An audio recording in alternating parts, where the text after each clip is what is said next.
What's up? What's happening? We welcome you here to Lacrosse Now. I'm Travis Eldridge. If you're watching this, you can see we're joined by a special guest, Chris Rosenthal from Inside Lacrosse. We're going to get to him in a second. We also have some terrific guests joining us later in the podcast. The number one overall pick in the NLL draft, Thomas Mccandvi, getting ready for a fifth-year grad year at Virginia. He joins us, as does Towson head coach Sean Nadelin. But as you can see, we've got Chris Rosenthal joining us. And Chris, you are at the PLL championship game. We're taping this just after the Water Dogs beat the Chaos 11-9 on Sunday to claim their first ever PLL championship. Overall thoughts on this, the crowd, the stadium, the game, just you soak it all in. Let me know what you saw. Okay, so first of all, the crowd was nuts, right? The Water Dogs traveled heavy for this game. I think a good chunk of it is probably Sowers fans because he's, the local star. But they just kept it going all game. I mean, it really just felt like a home game. You're hearing defense chants. They're getting on all the players by name. These are very, very well-educated fans who knew what they were looking for and they knew what their players were doing. And it's just a really great crowd all in all. In terms of the game itself, the Water Dogs, to me, like all year, like you go up and down this roster and you're like, this team is loaded. Like as soon as they got Dylan Ward back in goal, I felt like that was a key. I mean, Michael Sowers, I don't know why, like I feel like he almost got forgotten about in terms of the star talk because like this dude's unbelievable. Ryan Conrad is a former number one overall recruit in college before he went to Virginia. I mean, Zach Currier can do literally everything on the field. This Water Dogs team, to me, it felt like they peaked kind of in the middle of the year and they then figured it out here at the end. Yeah, they have a collection of players all very uniquely talented, and they all are kind of pieces of the puzzle. Nobody really gets in each other's lanes. They have people who are very, very good at what they do. Like you mentioned, Courier. You got guys like Kieran Mcardle, who sets things up on the wing there. Connor Kelly today, and has kind of been that way all season long. It's funny, speaking of people who have forgotten, this is like a superstar out of college who has, quietly produced as a pro. And this season, he's just been remarkable. Yeah, you mentioned Kieran Mcardle, and I feel so good for him. I mean, me and you go back to the MLL days, and this is a guy who was stuck on that Florida launch team that, like, just finally, like, it was a breakthrough for them just to make the playoffs, much less like going a run like this. So for him to be on a championship team, I have to imagine feels pretty good for him. What do you think? Yeah, this is the kind of thing for Kieran Mcardle that really, if you're looking at his resume, winning a championship here really kind of puts a bow on, a Hall of Fame career for this guy. He scored his 400th career point today. He's up to 401 now. So that puts him 11th, period. Like, all the Hall of Famers, all the MLL superstars, Kieran Mcardle is 11th all time in scoring. And now he's got the ring. Just what is there to argue against him at this point? Like you said, all those years with the launch, he was still, putting up rookie of the year numbers, producing, and, he didn't have the support around him and they couldn't put things together. So seeing this kind of day, he's one of those players we've seen forever contributing. So it's good to see somebody like that who can kind of, have it all pay off for him after all this time. Well, I mean, for him too, you go all the way back to his college days, like at St. John's. That was one of the reasons he was such a high draft pick, was because they thought they could get him for more of a year, because back then it was, all right, well, we're going to get him for extra 2-3 games because he's not going to play to Memorial Day weekend. Like, this is a breakthrough for him. Right. Yeah. He's just, throughout his career, he hasn't been used to all these extra games in the season, all this postseason play. It's never been a given for him that he's going to have these deep runs, some schools, if you're certain ACC schools or something like that, you kind of have that all penciled into your calendar, but that was not the background that he came from. And, if you stick with it and you got the talent and the drive to produce, it can turn out like this for you. Speaking of a guy who has gotten it done at this level late in seasons, Ryan Conrad won a national championship at Virginia. But like that championship year at Virginia, I think like because of all the talent they had on offense, he was almost like put back into like a almost defensive midfield, like wing type role. I think it's so interesting to see the offensive output he's had, especially this year, to remind everybody, okay, yeah, I did some of that stuff when I was at Virginia in my latter years, but I also, like, coming out of high school, I was also a terrific offensive midfielder as well, because he showed it today.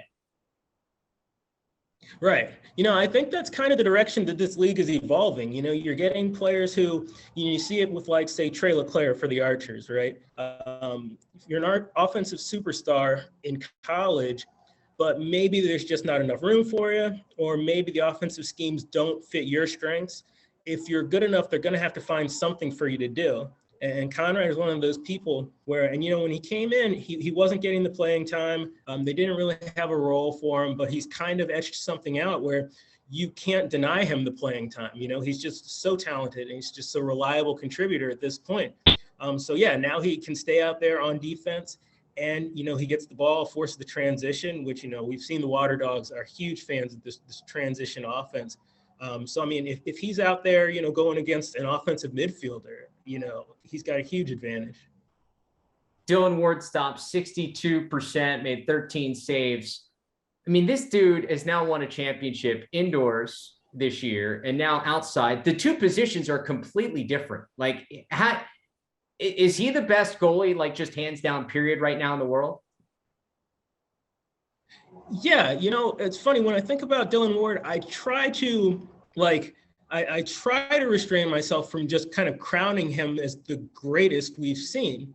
But it's harder and harder to do that every time he wins something else, right? I mean, like you said, indoor champion and finals MVP. It's not one of those situations where he just happens to be on the roster, or, maybe a clutch performance or something. Like, he had a finals record indoor with the most saves against the guys he beat today, and he has another championship today. You're talking Team Canada gold medalist, and he was the MVP of the World Games as well. I mean, he's just super talented all the time, but he also has a knack for producing on the biggest stage and just coming up huge every single time. You just can't bet against Dylan Ward. Yeah, I mean, and he did this outside with the Denver Outlaws as well. He came in after Jack Kelly went down during the World Championship back in 2018. He helps them win a title then. And like, this guy's resume professionally, whether it's indoors, outdoors, it's just unbelievable. And I don't think, like, let's quickly get into the intricacies, because I've talked to Dylan Ward about this. Like, the two positions, whether you're playing box goalie and field goalie, are completely different. Like, this maybe some of the same, like, reading shots, but otherwise, like, they're very different positions. Right. Yeah. You're talking about different angles. The shots are coming from different places on the field. The way I look at it is like this: if it was easy, more people would be doing it.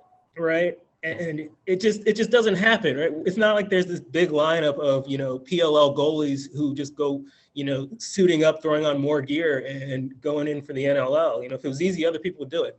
And it's just not. It's a very difficult transition. Just the fact that he has done it so effortlessly is just, I mean, it's phenomenal. We have not seen something like that. Like a long time ago, you would get some guys where they would try throwing them in the NLL cage and being like, hey, you've played goalie, go play goalie here. But it's not necessarily something that's stuck. And the fact that he is just elite at both is just something, we probably won't see again for a very long time. Yeah, I mean, it is really one of the big reasons, or one of the many reasons, I should say, that like the U.S. box team has struggled, because there aren't a lot of guys who have played box goalie. It's a tough position to learn and be great at, and that's one of the things that the U.S. just hasn't had. They've had skill guys on the offensive end. The goalie side has been kind of difficult for them.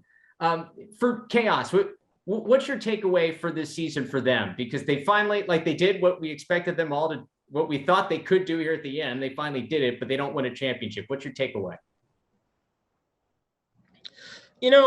So it's tough. I don't know why they lose so much, because it's largely the same group of guys, and they're not getting blown out. They're losing these games by 2 and 3 odd goals. And honestly, that's just kind of the same sort of thing that kind of ended up biting them today. They're a very strong team. Blaze Reardon was phenomenal, especially early on in this game. but there's just a certain little something that they don't have every single time out there. It is difficult probably to crank it up to that extra level, even though they do have a remarkably talented roster. And especially the way that today went, I think with the kind of possession disparity, I haven't seen the numbers yet from that, but it certainly looked early on that, Withers and the Water Dogs were really controlling sort of the tempo. And then Chaos would kind of respond with their counter punches, but those were based on Blaze making the big saves. So, if Blaze Reardon has still by any definition, a pretty good game, they're not getting those opportunities to come back. And, I think they just kind of ran out of time with it today. Yeah, I've got the numbers up here. 13 at 23 for Withers. Adler won 10 at 22. They certainly and probably felt differently at different times with some different faceoffs going, but a 3 faceoff advantage for Withers. But I mean, you're right. Like Blaze Reardon still in a losing effort makes 17 saves. Like that's a big time number.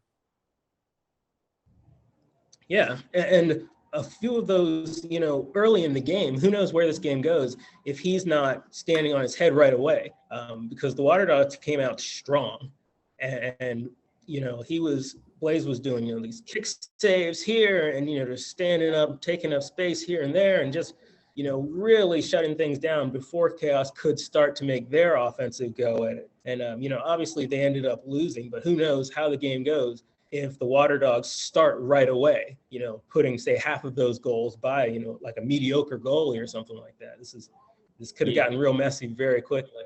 No, for sure. I mean, the fact that it was tied at 5 at the half, I think says a lot about Blaze's performance.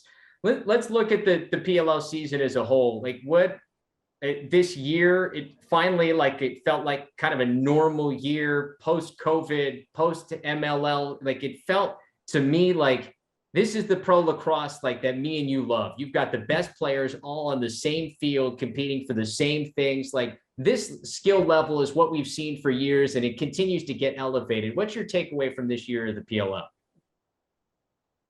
Yeah, no, I completely agree. It felt like just like, I don't know if legit is the right word, but it felt like a legit season. No sort of bumps in the road. Nothing that we kind of had to cut back or discount or anything like that. It was just a lot of phenomenal play. The rookie class was just exceptionally strong. You're looking at guys like Brendan Nick Turn, Logan Wisnauskas, just entirely turning that Chrome team around. But then you had some veterans who also kind of stepped up their play. I thought this was a huge year for Rob Pennell. Definitely could have gone to kind of a fork in the road for him after last season.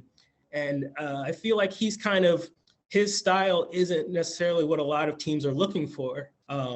That kind of the quarterback or initiate from X sort of thing. You look at some other teams who are getting away from that model. So, I mean, he had a huge year and, we've been talking about Mccardle. So, a lot of new guys came along and made their impression on the game, but you also had a lot of old guys who proved that they're still effective and, in the mix for MVP and all those things as well. I want to mention, you brought up Pennell, and I think that's a great point. Like, where do you think he's at? Because I think it's gone for me, like just externally, and I haven't had a lot of conversations with him, but I feel like he's kind of gone in and out a little bit with where he is in his lacrosse career. And it felt like this year he was kind of back into what we've seen from Rob in the past. Where's he at? Yeah, I think Rob Pennell is definitely, like, in my opinion, one of the most fascinating PLL players and kind of, career arcs, because, I mean, by the time he gets to the PLL, he's a little bit later than most of the other guys. And it's not, it's very heralded, he's got kind of his, there's some pictures of him kind of, it's like Rob Pennell, and then everybody else is coming too. And it's kind of been bumpy, starts off with the Atlas. It's not the sort of dream scenario. And then he's out of there, Ben Rubier kind of cleans house. So it's like all of a sudden, it's previously unthinkable, right? You're like, oh, so just all these guys are expendable, these superstars. Yeah. He goes with the Redwoods. And then you're still like, well, what are we going to do with him here? Because the Redwoods have this offense of all these other guys. Do they need a Rob Pennell on that offense? Like, do they need a distributor when they have just distributors all over? And so I think that first year was kind of bumpy as well, but then this year seemed a lot smoother for him. He looked like he had a better understanding of what he wanted to do on the field. I think somebody from his position gets affected a little differently with the field dimension, the little tweak in field dimensions. Yeah. And it just seemed like he had a much better idea of what he wanted to do when he was initiating. And it looked like he was having more fun this year. Like after goals, after assists, you saw a lot more of Rob Pennell, like jumping up and down, and it just seemed like he was enjoying this year a lot more. And it makes sense because it looked like it all came together for him again. All right. So obviously everybody's season's a disappointment if you don't win the title. So Water Dogs is the one team that's celebrating here at the end of the year. But I want to pose you 3 teams, and I'll give you my answer first of who I thought was the most disappointing of these 3. You got Redwoods with all that star power, the Atlas with Archers with all their star power, and then Chrome with the young emerging talent that they had and where they were in the seedings going in.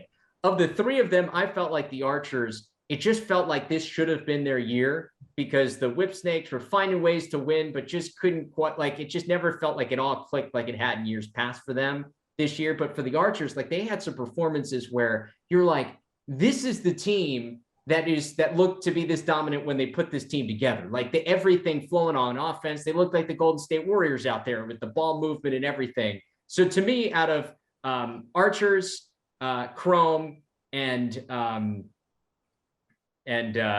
forget who I just said, but out of those 3 teams, that was my most disappointing. Who is it for you? Yeah, I completely agree. I think it's got to be the Archers. Year after year, you bring this lineup out of just offensive superstars, and and a solid defense. They had like Graham Hossack. I remember when they added Graham Hossack to the lineup, I was like, oh, okay, so they've shored up their defense. No problems here. It's just on this offense to get it done. And then, you had Grant Ament, who had a very solid rookie season, and it seemed like you had enough strength from like the X position and attack, and enough strength from up top from Tom Schreiber doing it, that it's like, okay, well, how can these guys possibly get bounced in the first round again? Or how can they get bounced early? They need to make a deep run in the postseason. And again, it didn't happen for them. And that's a team where it feels like the clock is ticking a lot more than some of these other teams. Like Chrome, like I mentioned, those 2 rookies, they have some older guys on the team. Dylan Malloy, he's not, 80 or something like that, but, yeah. He's not a rookie. But like you get to the Archers and there's so many kind of, expiring deals. There's a lot of questions moving forward. Are you going to keep bringing this same roster out? Even if you can bring everybody back, like, are you going to keep those guys in the featured roles at the expense of somebody, say, like a Trey LeClaire, who I mentioned earlier? Like, is he not going to get offensive shine, just to get to the postseason and get bounced again? You can do that with a lot of people. So, you would have thought that the Archers would have gotten over that hump at some point, but they still have not done it. And, I don't know if they get the same chance again. I doubt it in this form. Yeah, and it's a shame because that team is a lot of fun to watch when it works. It just didn't seem like it worked enough.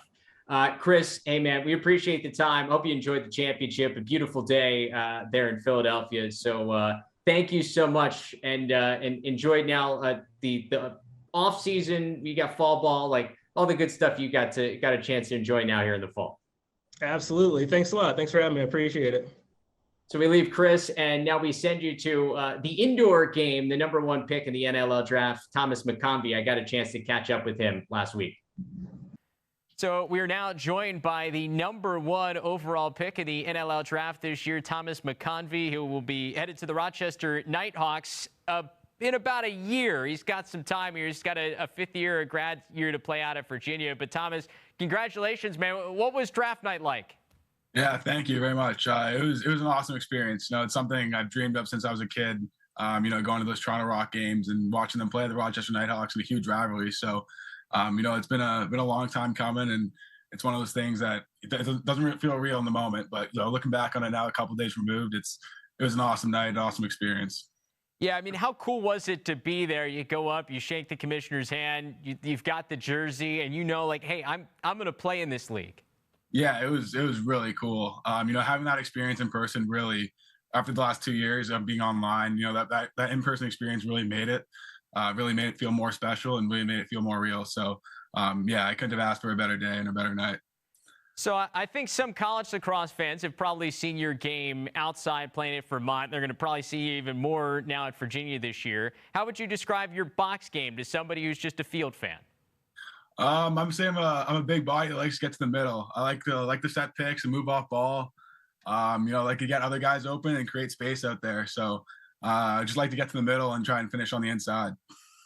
For somebody who grew up in Toronto, you mentioned liking the Rock and all the great players who have come through there, and obviously all the talent that has been developed in where you grew up. How surreal is it to know that in about a year's time that you're going to have the opportunity to compete in that league with all those guys you grew up either watching or now, and some of those guys are now coaching? Yeah, no, it's crazy to think about. All those guys that I watched playing growing up, a lot of them are still in the league. And then all the great players that have come into the league over the last 5 years that I played against in junior and those guys. So it's pretty special, and especially to do it 2.5 hours away from my house, and the hometown rival team that I kind of grew up watching. It's even more special. So I couldn't have asked for anything else.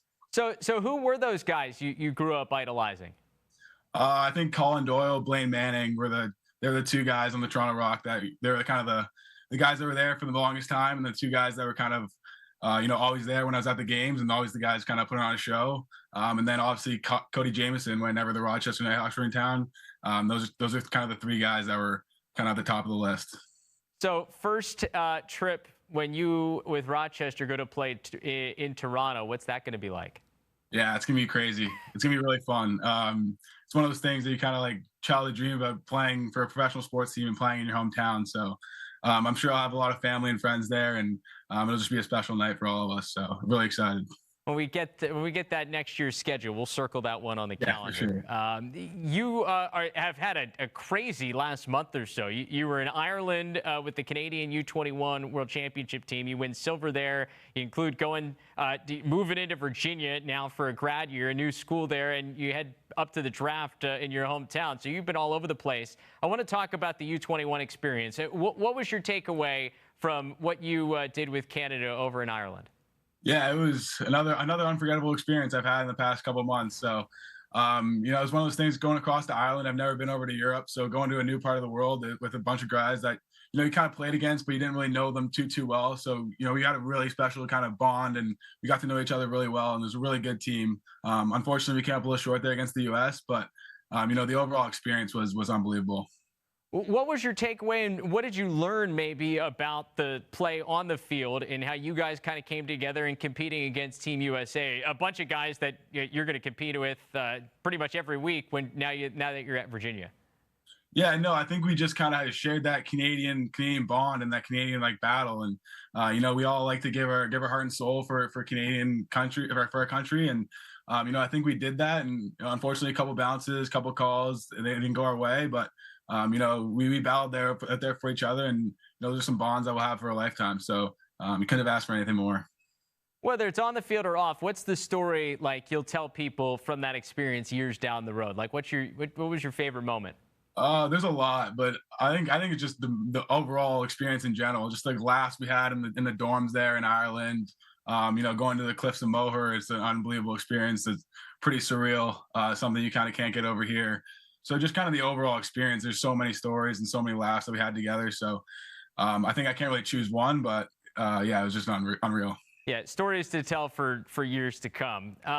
You have the opportunity here as a grad transfer to play at one of the great schools in the country, both academically and for lacrosse in Virginia.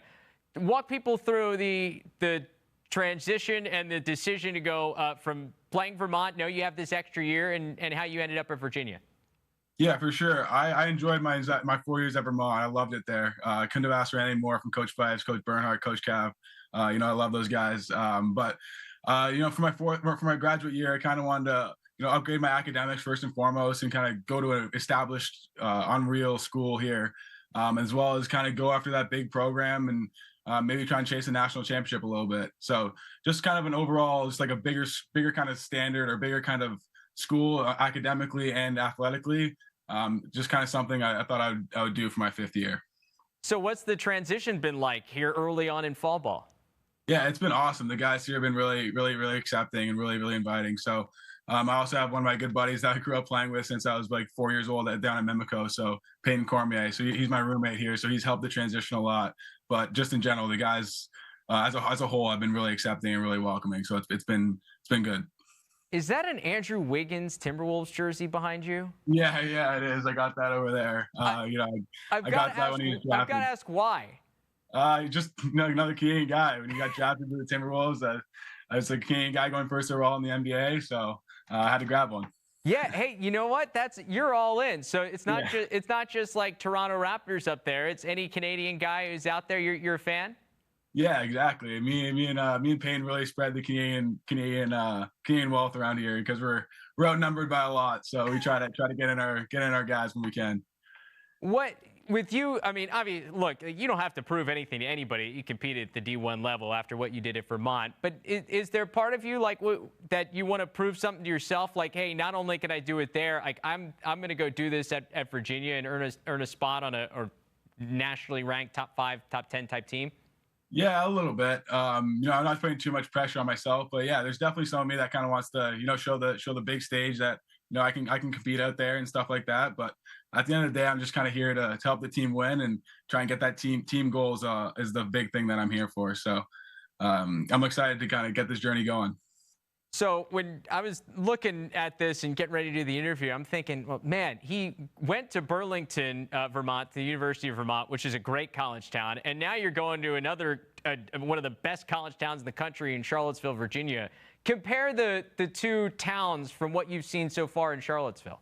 Yeah, I think Burlington is best known. Vermont in general is best known for its mountains, for its natural beauty. And, you got that everywhere in Burlington. So the mountains and everything like that were absolutely beautiful. And then here it's kind of more historic, and more, the buildings are more of like the beauty, and like the old pillars and all that stuff like that. So there's kind of like the natural beauty, and now here is kind of more like the buildings are the beauty. So they're both beautiful places, and both places that I'd highly recommend if you're looking for small college towns that are gorgeous. Yeah, and you got it's kind of like a funky feel in both. I mean, nothing may be quite as funky as Burlington, but Charlottesville's got some edge to it. They're like good spots to be.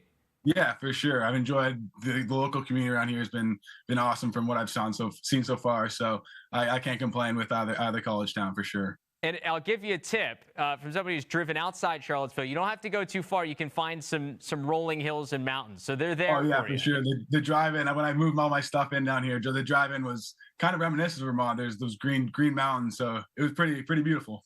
Did you make the drive or did you fly?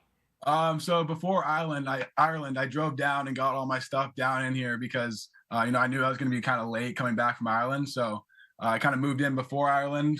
It's like semi-moved in, and then fully moved in after Ireland when I flew down. So that was kind of my plan. So what's that drive from Toronto like? That's not a short trip. It's not the most fun. It was probably 11 hours, just me and my dad in the car. So we split the drive up, so it wasn't too bad, but definitely not the most fun. What's the Mccandvi road trip playlist sound like? Me and my brother's kind of got me on country. I'm not the biggest music guy, but my brother got a good country playlist going. So that's kind of my go-to, and I just kind of had that going. So it was good. All right. Hey, you're kind of technically in the South now, so the country works for you. You fit right in there down at Virginia. Thomas, man, good luck this fall. We can't wait to see you with the Cavaliers this spring, and congratulations once again. Well-deserved #1 overall pick. We appreciate the time. Thank you very much. Thanks for having me. So to talk a little fall ball, get ready to look ahead to 2023. We've got Towson head coach Sean Nadelin joining us. Sean, just settling in here in September. What's the feel like as you get the kids back on campus and you start to get ready for another year? Energy is always high, not just from our program, but just campus in general. You got a student body of 20,000 students. There's a ton of energy. Things are rolling with our fall sports. We have a new athletic director. So, things are, popping and moving from that perspective, and then getting to have him, bring his energy and ideas to the table has been a lot of fun to be a part of. And our program is getting going. We are in our second week right now of school. Just the guys are just hitting the field and some organized player-led practices for this week, and then we'll really start ramping it up September 12th with kind of full team practices and kind of roll from there. This team, it felt like, is probably in a different place than you were last fall, just knowing you had some transfers coming in. It felt like last year was maybe a transition year into what this team was going to look like for a couple of seasons. How do things feel different this year compared to last fall? We definitely have some older, more experienced guys at the forefront of this team. That's why kind of having more player-led practices on the front end to allow those guys, empowering those guys to really help lead us into the fall segment, but also the year overall. Letting those fifth years, letting those seniors, and even some of the juniors that have been in leadership roles and strong voices in the past to really continue to take a hold of this team and continue to move it forward. So I would like to think we're a little bit more mature this year, in that regard, and also more experienced, and be able to, move that forward as we go along here. Obviously, you don't cap last year the way you hoped to, because, I mean, at Towson, any year you don't win a CAA tournament championship, it's not a success. But you were back there in the tournament after 2020, which obviously was tough before the COVID stoppage, and then missing the tournament just barely in 2021. What kind of building block is that for what you guys have coming back this year?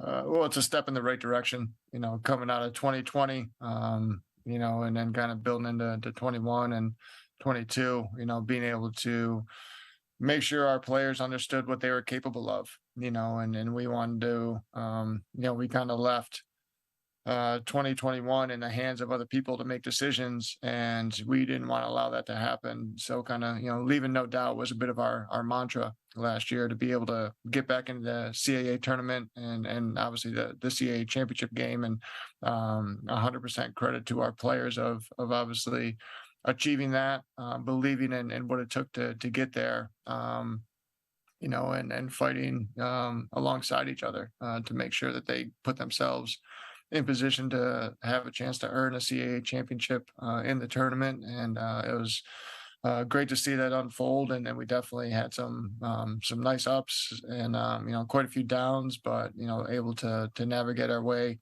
back to the CAA championship game where we expect to be. It's challenging every year, but, the guys did a great job last year of making sure that happened.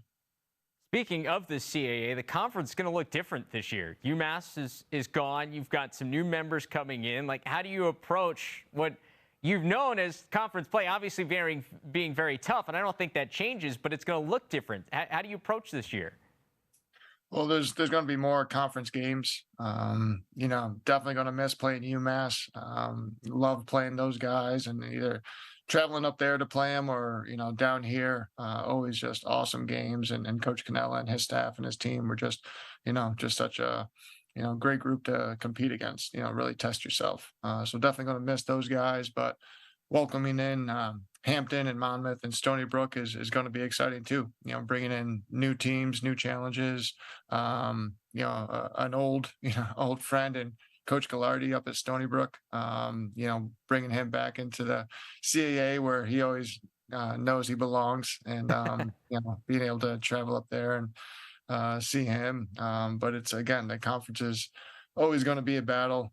We got the mainstays and then the new teams into the mix, and it's going to be a little bit different just because it, again, have more conference games, which kind of eats into your non-conference schedule, and so that'll be a little bit different on our end. Not too different, but it's changed things up a little bit, but exciting nonetheless. Yeah, I was going to say, I don't believe I've seen your schedule. It may not be out yet, but like how is that changing what you guys are doing strategically in terms of you're always challenging yourself out of conference? How is it changing the teams that you're maybe trying to make deals with to make out of conference games? Yeah, just because you're adding a couple more conference games that cuts into the non-conference opponents and kind of those weekends that maybe you had some previous relationships with and games with. So seeing if you can reschedule those to different dates, or if you can make that work. If not, trying to figure out just how you can put the best schedule together possible, competitively and for what you're looking to do. And we feel like we've been able to do that, not having some of the, I don't want to say usual suspects, but, teams that we've been able to play the past few years and historically on the schedule is, frustrating, but also something that is just part of, a conference realignment and just trying to find a way to get those guys back on the schedule and keep it moving. I will throw something out here in terms of scheduling, just as a free tip, because we had you guys in Hopkins on the Friday night early in the year, and you guys got lucky because the weather was really nice. But Friday night, Johnny Unitas Stadium Lacrosse feels really good. Like, that was a great crowd, fun atmosphere. I think we need more of that. I'm hearing you loud and clear. I'm definitely hearing you loud and clear. We want a different outcome, no For doubt sure. in that one. But that's you're not far off. That's something I've been kicking around in my head, just from an atmosphere, from again, just an opportunity to again have people be at our games. Obviously there's a lot of lacrosse to be played in and around Baltimore area, but if you're the only show in town that's playing Friday night, that can be pretty electric. And it's always beautiful down at Towson, regardless of the time of year. So Yeah, I mean, I will say, even if it's not a Friday night, we've had some huge games that you guys have had, and like there's something about a big game, Johnny Unitas Stadium, because it's not just Towson fans or Hopkins or Loyola fans that are showing up. It's the greater lacrosse community in Baltimore that shows up there at Towson. What is it about a big game there at Johnny Unitas that really stands out to you? Well, it's just an amazing venue. It just kind of brings everybody in, brings you together. We have an opportunity to be, field side with our operation, and then people can literally stand on the edge of the field, to be right next to the action and to hear what's going on and to feel the checks and the hits and the goals, as well as being in the stands. We have a great student body, that supports Towson University and its athletic programs. And again, it just the community supports it. Everybody loves coming to Unitas Stadium. We were able to host the Women's World Championships this past summer. It's an amazing venue that just does a great job of whatever game is being played in it, just making it an awesome atmosphere. So let's bring it back to this year's team as you guys look ahead. Obviously, one of the big losses is Kobe Smith, who's been such a staple of not only your defensive end, but also in the midfield and transition. How is him moving on now to professionally? How do you try to fill that void, or just kind of plug it with different people? Like, leadership-wise, what are you looking for out of this group now that Kobe has moved on? Yeah, as you guys had seen over the years, Kobe had such a presence within our team, as a player, what he did on the field, but also as a leader. So him moving on, obviously, he takes with him, that experience, that leadership ability. But we do have a good core group of guys, specifically on the defensive end, that have been able to be around him, be around his leadership, be around who he was, and being able to pull that into who they are, and not trying to be Kobe Smith, but trying to use some of what Kobe Smith left at Towson to their to strengthen them and to build them up as leaders, and how he did things, and for them to do it themselves. So as far as what he did on the field, he was a pretty special player, as the PLL is experiencing that right now. I don't think we have to, we're not maybe going down the Moneyball route, and trying to find three guys to replace one guy, but everybody has an opportunity, whenever there's there's a departure in the lineup, everybody's got an opportunity to fill that, and they're going to bring their own unique talents and skill sets and abilities to the defensive end of the field, and we're going to find out how that improves the Towson defense. Yeah, I don't know what Kobe's like wins against replacement is, but it's probably pretty high with what he did for you guys for the last couple of years. I will say though, like Kobe, it was really fascinating to watch him from when he was a youngster getting time, but like he wasn't the leader he was by the end of the time. He really kind of grew with you guys, and so there's an opportunity for somebody who's young, step in, make your presence felt, and then maybe you grow into a leader like Kobe Smith was by the time he was in his 5th year. Yeah, absolutely. That's I think the beauty of being a part of a college program, is every year there's going to be turnover. There's going to be a senior class graduate. There's going to be maybe guys leave the program for whatever reasons, and you got new guys coming in. Freshmen, potential transfers, and everything's gotta find its place and fit together. So guys, being able to feel more empowered, because of their experience previously, and some guys are just naturally gifted in regards to stepping up and having a voice and a presence. So it's always fun every year to see how that transcends, and that's something we're finding out right now, this kind of first week of player-led practices, and kind of who those guys are and how that's helping shape our team this year. Always a fun time of year, Sean. We appreciate you taking some time. Good luck as you guys as a coaching staff, get back on the field with this team here shortly, and we can't wait to see it come springtime. Absolutely. I appreciate the time. Thanks so much. That'll do it for this week's Lacrosse Now. A huge thank you to all our guests for taking some time, and that'll do it for the PLL season, wrapping up here this past weekend. We do not wrap up. We're going to continue on. We'll hit up more fall ball stuff, just like we talked about with Coach Sean Nadelin earlier this week. We will also hit on the recruiting trail as well over the next couple of weeks as we take you into full fall ball swing for college lacrosse. We'll take you around the country with some of the top teams with some guests here over the next couple of weeks. But that is all the time we have for today. I should be back in the studio next week, so we will see you then.